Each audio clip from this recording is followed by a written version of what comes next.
Bore flipping da. I never saw water falling so gracefully. So said English author George Barrow back in 1862. He found this place and Wales as a whole so beautiful, he ended up learning the whole language to fluency. I can't really blame him, mind, can you?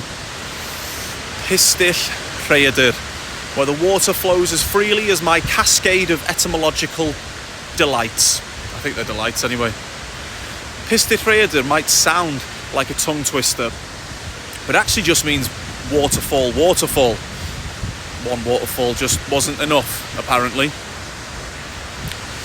PISTYLL can refer to a waterfall, but it technically means like a spout or something like that. But where's the fun in that? Waterfall, waterfall. PISTYLL RHAEADR. To take a linguistic leap across the river down there, this part of the river is called Afon Rhaeadr, so the water, or the river of the waterfall, or the river where the waterfall river. But if you hop to the top, the river, the same river, before it falls down this waterfall, is called Afon Disgynfa, with Afon being river, Disgyn means to fall, and Va is a place.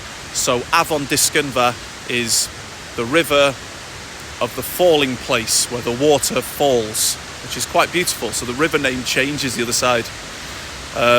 And yeah, so there we go.